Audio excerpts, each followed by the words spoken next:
While that news conference was happening, Secretary Noem also started her news conference, and we did promise to bring you that in its entirety. She spoke for about 5.5 minutes about Minneapolis, but then did not take any questions. So we do want to play for you her comments on Minneapolis in its entirety.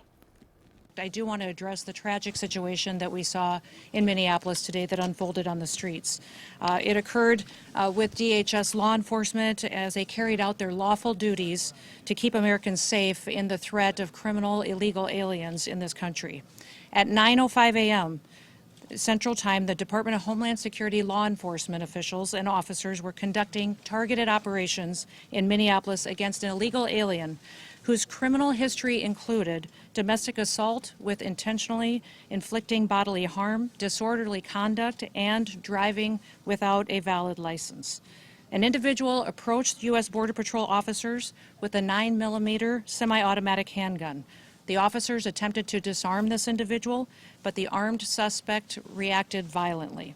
Fearing for his life and for the lives of his fellow officers around him, an agent fired defensive shots. Medics were on the scene immediately and attempted to deliver medical aid to the subject, but he was pronounced dead at the scene. The suspect also had 2 magazines with ammunition in them that held dozens of rounds. He also had no ID.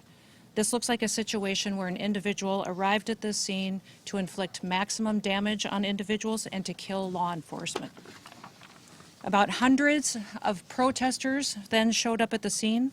They began to obstruct and to assault law enforcement officers. We saw objects being thrown at them, including ice and other objects, and a rampant assault began, and even an HSI officer agent's finger was bitten off.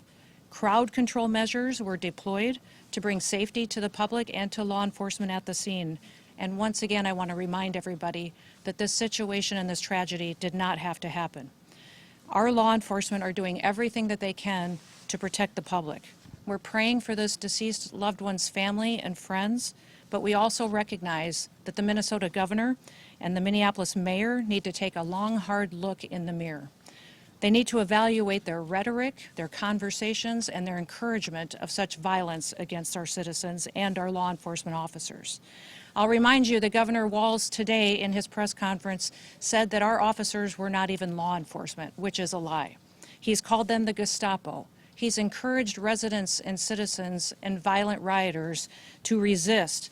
He's doxed their identities, putting themselves and their families' lives in jeopardy.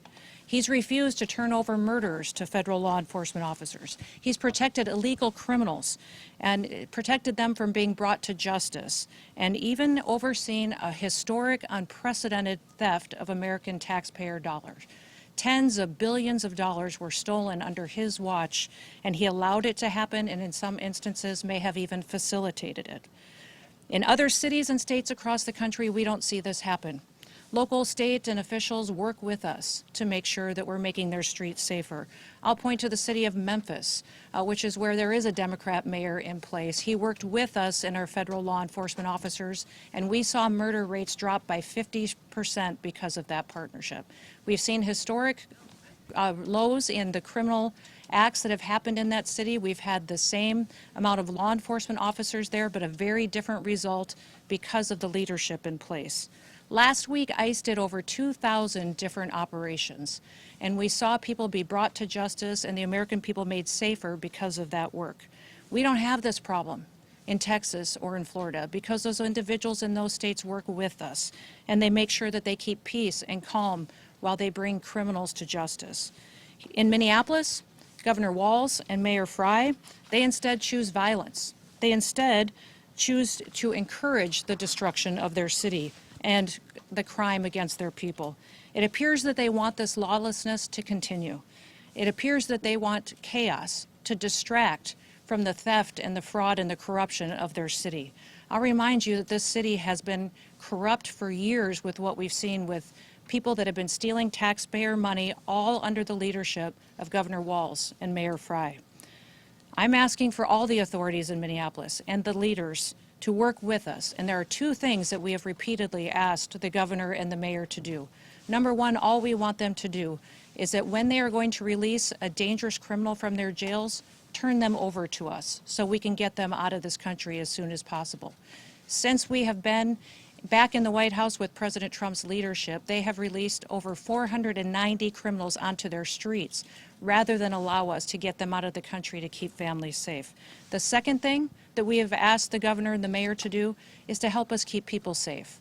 Just give us backup on the streets while we do our targeted operations to get illegal criminals out of our country, and then we wouldn't have to be there facing these types of situations that we face with violent rioters who are impacting and attacking our law enforcement officers. That's all. Those are the two requests that we've asked of them. We've asked them to help us do that so that we can continue to see success in Minneapolis like we see in so many other cities and communities across the country.